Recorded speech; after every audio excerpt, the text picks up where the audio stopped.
Hey, what's going on, everybody? Welcome to the live stream today. I haven't done one of these in a little bit, and I have a interview here in about 45 minutes with Brian Buckley, who is a Marine Raider, been on a couple times. I think episode 123 and 136. So I already had everything set up. I was like, well, you know what? While I'm waiting, I might as well go ahead and do a live stream. And there's been a lot of talk in the media lately about about dumb bombs, about smart bombs, and everything else. And I wanted to go over one of those, which is the JDAM, and just kind of educate the public a little bit. Allow anyone that has questions to throw them in there. I'm not I'm not an EOD guy. They could go way more in detail about stuff, but I am a JTAC, or I was a JTAC. Do have some experience working with them, and can kind of give a little bit of background. I found a video on YouTube that I thought was kind of interesting. I flipped around through it. I haven't seen the whole thing. I did flip around, and it talks about what a JDAM is and stuff like that. So we're going to play that, and then I'm going to kind of pause as needed to go into more detail and, go from there. I will say that the video is kind of a why we should be giving JDAMs to Ukraine to fight Russia. That's not my intent with this video. And whatever, if you want to drop comments during the live stream about what you think about that, you can. I will. There was at least one error in the video that I saw when I was flipping through it, so I will correct that as we go. And that's really it. While we wait, or if you're listening to this on the recording later on, I will put the link to the original YouTube video on here so that you can check that out without me talking over it. And that's it. Let's go ahead and start with the video review.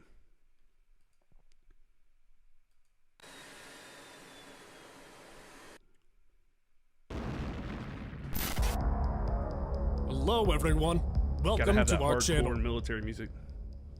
JDAM, or Joint Direct Attack Munition Bombs, are precision-guided bombs that have the capability to accurately hit their targets, with a low risk of civilian casualties. Well, it's not like it differentiates. It's the low risk becomes where it can target one building over another. But if you drop a 2,000-pound bomb, I mean, if you're within that, it's going to get you. It's nothing that we've come up with yet has stopped civilian casualties. Unfortunately, it's just that's war. This does help. Obviously, having more accurate weapons does help. It helps reduce that civilian casualty concern, but it'll never be eliminated. These bombs have been used successfully in various conflicts, including Iraq and Afghanistan, where they have... That was a video of Afghanistan, of a Taliban compound. I believe they put 5 JDAMs into that. So... help the coalition forces to achieve their objectives with minimal collateral damage. The use of JDAM bombs in Ukraine could be a game changer in the conflict. Firstly, JDAM bombs could enable the Ukrainian army to target the Russian military commanders and their bases without harming innocent civilians.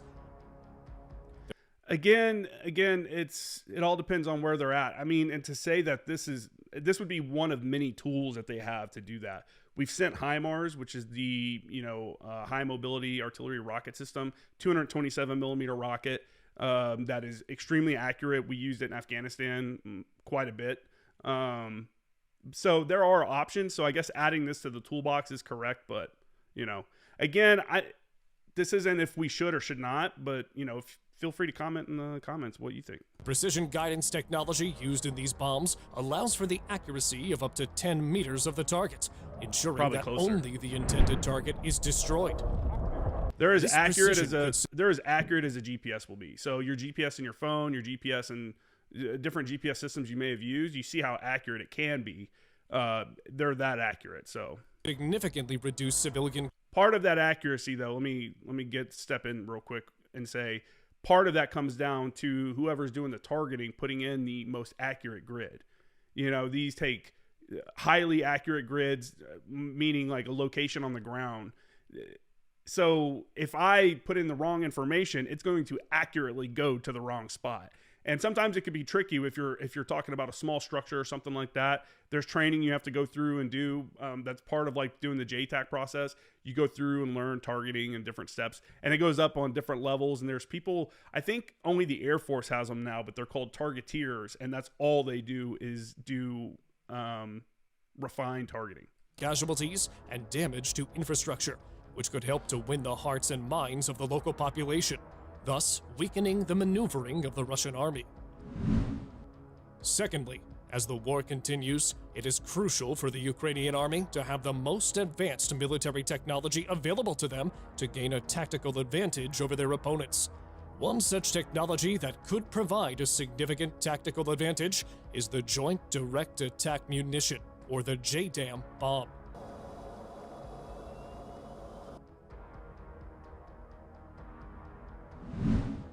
The JDAM bomb is a precision-guided munition that is capable of accurately hitting targets from a significant distance. The bomb has a GPS guidance system that allows it to be programmed to hit specific targets, which means it can take out key infrastructure, such as bridges or communication towers. This makes the JDAM bomb an incredibly effective tool for disrupting the enemy's supply lines and communication networks. That is all true. I mean, it is a highly accurate weapon system.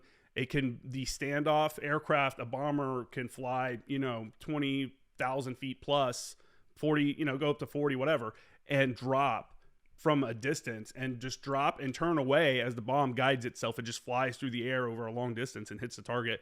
And what that does is it keeps the aircraft, the reason that you would want to use it a lot of times is that keeps the aircraft outside of the threat WEZ, the weapon engagement zone. So if you have some kind of surface to air threat on the ground, it's there. Well, we're going to keep any striking aircraft outside of that. Well, how do we do that? Well, we fly higher and outside of its zone and drop the ordnance and have it fly in and hit the target.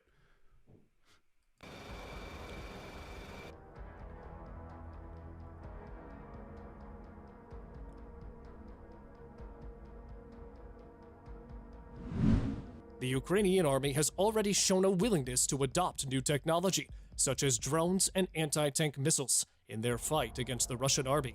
Dude, I am so happy that I am not dealing with that drone stuff like that. I remember when that first started, when they first started using drones and dropping ordnance like that, you saw it came from ISIS. And they would take these DJI drones, same thing they're using nowadays, and they rigged them to drop, a grenade or a mortar or something like that. And I guess there's a thing online that you can buy that's like some photographers use it as it holds a wedding ring box so that someone can propose and they can shoot photos, bring the drone in and drop the wedding ring box. They've modified those to hold grenades and hold mortars and stuff like that. It's insane.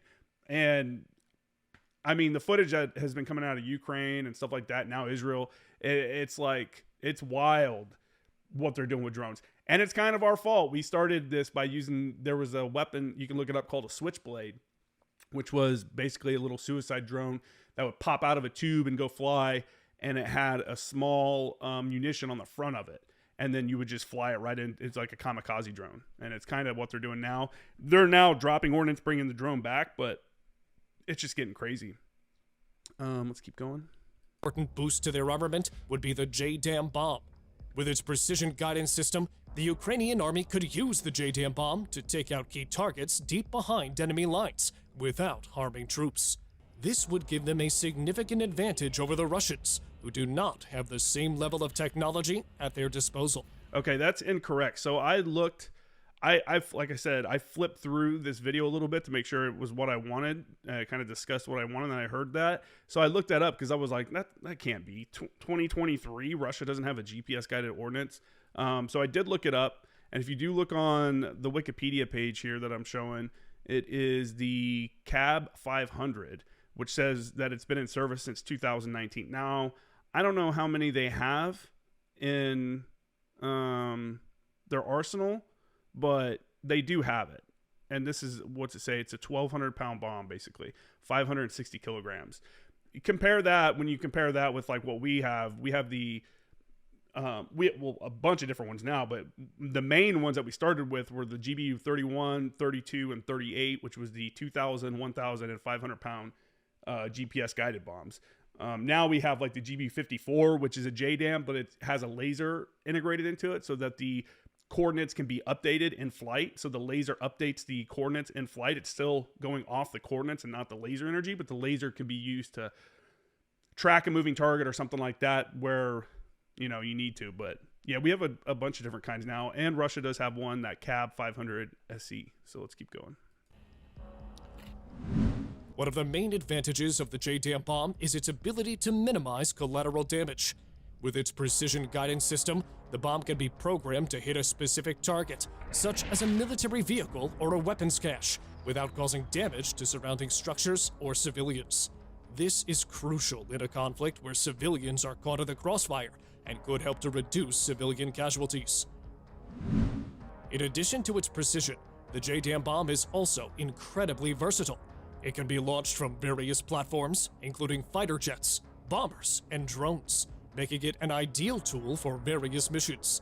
This versatility means that the Ukrainian army could use the JDAM bomb in a range of different scenarios. And that's not every one of them. You're not going to put a 2,000-pound bomb on a drone. You know what I'm saying? That's going to go on an aircraft or a bomber. So that's like a blanket statement. Picking out enemy artillery to targeting command and control centers. JDAM bombs are a type of guided munition that has been used by various countries, including the United States, in military operations. These bombs have been praised for their accuracy and ability to hit specific targets with minimal collateral damage. However, there are also potential drawbacks to using these weapons, Let's hear the particularly drawbacks. in the context of the Ukrainian army. One of the main concerns with JDAM bombs is their potential to cause unintended harm to civilians and civilian infrastructure. While JDAM bombs are designed to be precise, there is always a risk of miscalculation or error, which could result in civilian casualties or damage to vital infrastructure. In a conflict where public opinion and international support are crucial, the negative consequences of civilian harm can be significant. One other issue, as has been shown throughout the war in Ukraine, is the number of these bombs that the Ukrainian forces would have at their disposal, as this war is slowly turning into a so-called war of attrition. So, larger quantities of these bombs would be extremely important for the situation on the front. Otherwise, although of high performance, the lack of quantity of these bombs would be its key drawback and disadvantage. And the same goes for us. So when we're talking about shipping lots of ordnance either to Ukraine or Israel and stuff like that, we also need to think about our own stockpile and how quickly these things can be replaced. A lot of times you hear government officials say, well, we're giving them stuff that we're not using anymore, excess stuff.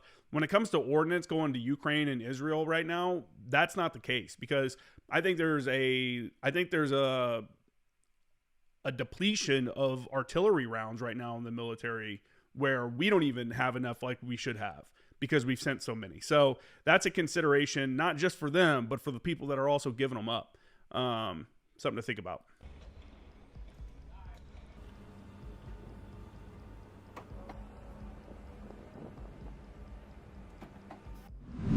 Additionally, JDAM bombs can have limited effectiveness against certain types of targets.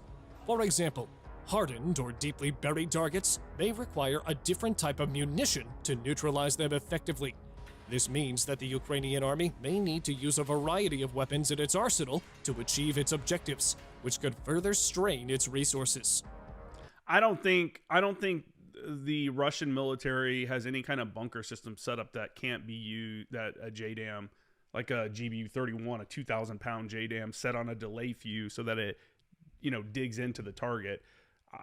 I don't think they have anything, because if you think about it, they're not fighting in Russia where their bases are. They're fighting in outer parts of the Ukraine. I mean, the odds of them having something that can stop a 2,000-pound JDAM from penetrating is, I think, probably not very high.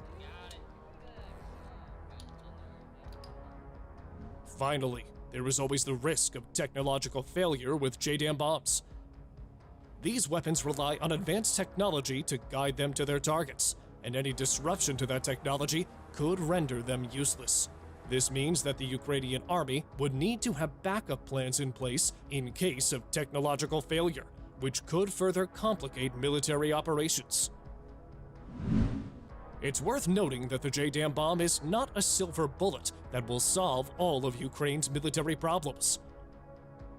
However, it could provide a significant tactical advantage that could help to turn the tide in the ongoing war with Russia. Maybe The not. Ukrainian army has already shown that it is willing to adopt new technology to gain an edge over the Russians, and the JDAM bomb is a natural addition to its arsenal. Yeah.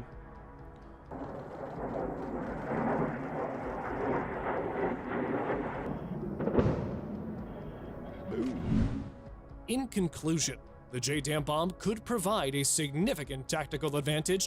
Okay, they're going to talk about why Ukraine should get it, so I'll just stop it there. They say, I've heard that about multiple, they say with the HIMARS, with this, they could probably win. With the JDAM, with this, they could probably win. No, I don't think so. I think the biggest issue that Ukraine is facing right now is the lack of manpower. They're just so small in comparison to Russia. Russia will just continue to throw bodies at it. They don't care. You know what I'm saying? So, no, I mean, it can help, but any kind of weapon technology can help. But you know what I'm saying? Like when we were in Afghanistan, we didn't have any issues, or the Taliban basically pushed us out of there just by picking at us. You know what I'm saying? So, I don't know. They got to figure something out. I don't think that's the silver bullet, like they said. Is also, it's not the case, but it's interesting. The JDAM is a very good weapon system. It obviously, because it's GPS guided, it doesn't work on moving targets and stuff. It is good for structures. It is good for, pre-planned targets and stuff like that. And then use your laser ordnance for more dynamic targets. Look at the comments. We'll see. Yeah, Fox Can Fit Garage talks about the MGRS on your map is off by a little bit. That's where the JDAM is going. Okay. So he always thought JDAMs were just dumb bombs with a guidance device bolted onto it. That is true. The GBU 31, the 2,000-pound bomb, is the same as the Mark 84, I believe, is the 2,000-pound dumb bomb, and it just has a guidance system attached to it. That's just like the GBU 54 is the, exactly. That's exactly. It's a 500,000-pound and 2,000-pound bomb body that they attach a guidance system to. There's different ones. There's a small diameter bomb and stuff like that. That's a little bit different, but those are the main ones. Seth Gordon said, "What's up, man? It's been a minute, Seth. We were on the Mew together back in the day." John said he dropped one on some guys digging in an IED. Well, it failed to function. Weird. Long story short, it was located. They don't all go in straight to the center of the earth and straight and to the. Okay, so with the JDAMs and stuff, they have it's called a bang bang guidance system, meaning they're not just like flying it. This was, I don't know if they do now, if they've upgraded them to a different version now, but the older version, the ones we were using during the GWAT, has what's called a bang bang guidance system. So the wings on the side that help guide it, they're either all the way open or all the way closed, and they go, and you can hear it clicking. Like if it's flying over you, you can hear the clicking of the wings opening and closing, and they do it at a rate to bring it to the target. And what happens is the bomb will like drop and then come up and then drop and then come up, and it does that thing. So it can be a little off, but they're still pretty highly accurate. It not functioning could be something with the fuse, could be maybe they didn't pull the safety on. There can be a lot of issues. I've seen them not function before, and normally it's something that we did. It's not normally something that an issue with the bomb. So, still a JDAM story, just like the. What's that? What else we got here? What's that? I can't say that. Hotel was a freaking nightmare just to clear a 5 to 6 story shell filled with rubble. Yeah, man. So people, instead of clearing a building out full of bad guys, if you know it's a building, 10 bad guys are in it, why send in a bunch of people when you can just drop bombs on it? You can just drop bombs on it and be done with it. That's if you know there aren't civilians in there. Excuse me. That's if you know there aren't civilians, in the building and stuff like that. That's the case where, sometimes the intelligence isn't as good as you thought. A lot of times, like if we're going to drop on a building that has a bunch of what we know it's a bad guy building, we will have ISR drones or something flying over it for a while, soaking up intel from the target. And then you'll get what we call a slant where, military age males, females, and kids, how many of each of those. And then that way, we know what's going on in the building, and you're watching it long enough where you're seeing people come and go, and you can keep a good count. It's weird. That's why I've seen so many like people talk about they make it sound like we're just slinging bombs and rockets into like weddings and wedding parties and stuff like that. And I mean, maybe different units are different. Maybe it's because ROEs were different at different times, but every time I was involved with a strike or targeting and stuff like that, it was very deliberate. It was never, I mean, we'd see a guy walk under a tarp for half a second and then be like, nope, we got to reconfirm that's the guy. And then follow the dude for hours to confirm because we lost the line of sight for just a second. It's, I don't know. It's kind of hard for me to believe sometimes, some of the strikes were malicious or whatever, but hey man, I've never worked with like the CIA or anything like that. I don't know what they use as targeting criteria, and what they say for collateral damage is justification for this person if they're a big enough target within that terrorist world, so it's really interesting. Ski talks about using a JDAM as a show of force in that now somewhat famous video of their firefight, dropping 2 in an open field since 1 was a dud. Yeah, that sucks. Yeah, that would, anytime you have a bomb drop and it doesn't go off, that's unfortunate, really. I don't know if you necessarily is a show of force. It would be like I'd have to read his book. He's talking about, Seth Gordon mentioned that Ski talks about, that's, I'm trying to think of the book. It's blanking. It's the MARSOC JTAC book. It was like basically the first book that came out about MARSOC. And I interviewed the guy too. Check that out. Anyways, well, I'm going to go ahead and wrap this up. This has been a good live stream. I actually, like I said, I got Brian Buckley coming on the show. I'm recording with him in about 20 minutes. So I'm going to wrap this live stream up. Maybe grab something to eat and do that. Really appreciate everybody checking out the show. I'm going to remove this probably from YouTube, and then I'll upload it edited with some of the, nonsense taken out of it. And that's it, man. I really appreciate it. Go to my website, jcramergraphics.com.